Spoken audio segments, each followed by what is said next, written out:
देवियों और सज्जनों, सदी की सबसे बड़ी लड़ाई के गवाह बनने के लिए तैयार हो जाइए। इस दंगल के एक कोने में है टेस्ला के सीईओ इलॉन मस्क। उनके पास हैं जोशो खरोश वाले समर्थक और तीखे ट्वीट्स। दूसरे कोने में है अमेज़न के संस्थापक जेफ बेजोस। प्रेरक सीईओ, निर्दयी कारोबारी और सुपर विलेन जैसा ठट्ठा। ये दुनिया में सबसे अमीर बनने ही नहीं बल्कि अंतरिक्ष में बादशाहत के लिए भी भिड़े हुए हैं। तो आइए चलते हैं इन 2 अरबपतियों के दंगल की तह में और बात करेंगे नासा के 2 घोर विवादित सौदों और ट्विटर की।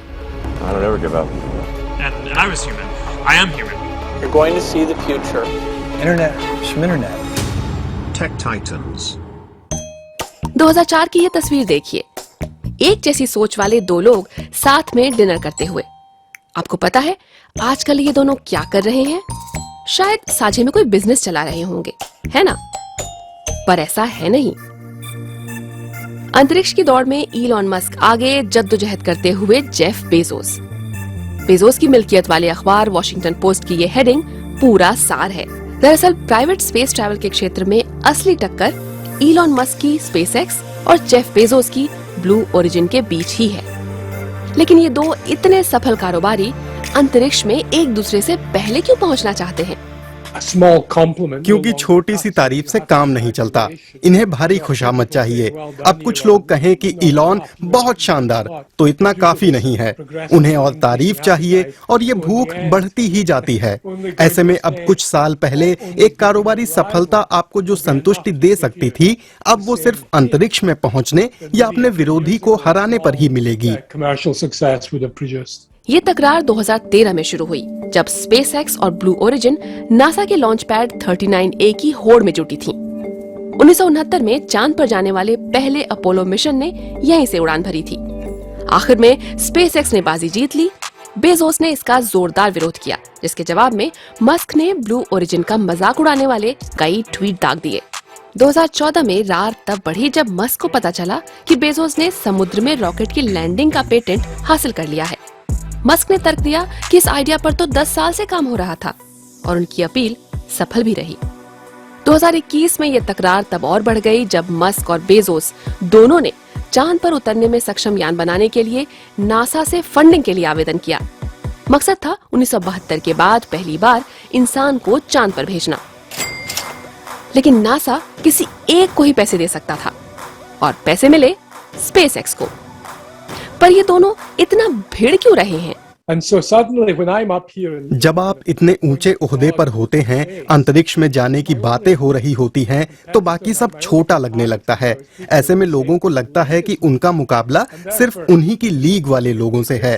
तो अगर अगला व्यक्ति मुझसे ज्यादा बड़ी उपलब्धि हासिल करता है, तो मेरी उपलब्धियों की चमक फीकी पड़ जाएगी। इन दिनों ये सैटेलाइट को लेकर भी मुकाबला कर रहे हैं। पिछले सालों में स्पेसएक्स ने अंतरिक्ष में हजारों सैटेलाइट लॉन्च किए हैं, जिनका मकसद पूरी धरती पर इंटरनेट मुहैया कराना है। पिछले साल अमेज़न ने अमेरिकी अधिकारियों के पास शिकायत दर्ज कराई कि वो स्पेसएक्स की सैटेलाइट बढ़ाने की प्रस्तावित योजना रद्द कर दे। इसकी वजह ये थी कि अमेज़न खुद satellite internet service project Kuiper लाने की योजना बना रही है। तो अंतरिक्ष को लेकर हो रही रेस में कौन आगे खड़ा है?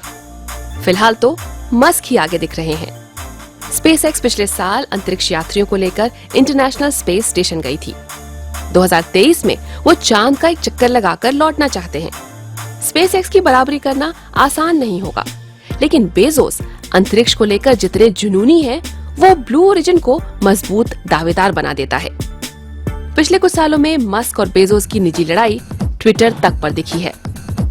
2015 में जब ब्लू ओरिजिन ने अपना न्यू शेपर्ड रॉकेट सफलतापूर्वक लैंड करा लिया, तो बेजोस ने इसे दुर्लभ करार दिया।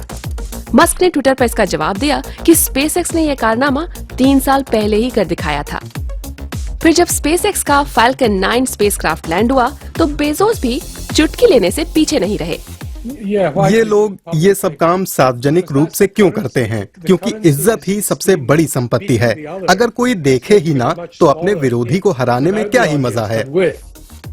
बेजोस ने मंगल ग्रह पर कॉलोनी बनाने के मस्क के प्लान को बार बार कमतर बताया है। फिर जब अमेज़न ने स्पेसएक्स की तर्ज पर इंटरनेट के लिए सैटेलाइट लॉन्च करने का ऐलान किया तो मस्क ने बेजोस को नकलची कहा। ब्लू ओरिजिन ने जो मुकदमे किए उन्हें लेकर भी मस्क ने बेजोस की फिरकी लेते हुए ट्वीट किया।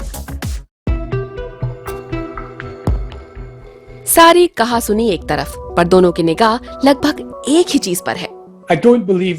मुझे नहीं लगता कि वे दोनों परोपकार की नीयत से ये सब कर रहे हैं।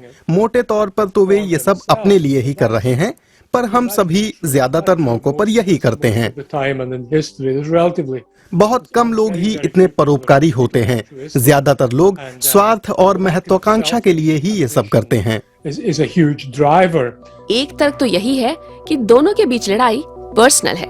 2021 में जब मस्क बेजोस को पिछाड़कर दुनिया के सबसे अमीर शख्स बने तो उन्होंने सिल्वर मेडल ट्वीट करके बेजोस पर तंज कसा था। हमारे समाज में अगर आपके पास अकूत संपदा है तो आपका आत्ममुग्ध ना होना बहुत मुश्किल है, क्योंकि पैसे के साथ जो ताकत आती है वो आपको स्वीकार्यता और शोहरत दोनों दिलाती है। ये सवाल जरूर पूछा जाना चाहिए कि धरती की निचली कक्षा में हजारों सैटेलाइट्स और अंतरिक्ष में लग्जरी यात्रा हमें आगे लेकर जाएगी या धरती को नुकसान पहुंचाएगी। इनका झगड़ा दिखाता है कि अंतरिक्ष भी किसी दूसरे कारोबार जैसा हो गया है, या शायद मस्क और बेजोस अपने दावों से उलट मानव जाति को बचाने के मिशन पर नहीं बल्कि खुद को इतिहास में दर्ज कराने की निजी महत्वाकांक्षा पर काम कर रहे हैं। हाँ, मतलब वो भगवान बनना चाहते हैं। कई बार बहुत ज्यादा ताकत लोगों के जहन में इस कदर हावी हो जाती है कि आप खुद को खास समझने लगते हैं, खुद को भगवान जैसा समझने लगते हैं, और भगवान मरते नहीं हैं। अंतरिक्ष की इस होड़ को लेकर आप क्या सोचते हैं? इन दोनों खरबपतियों के बीच कारोबारी होड़ है या निजी खुन्नस?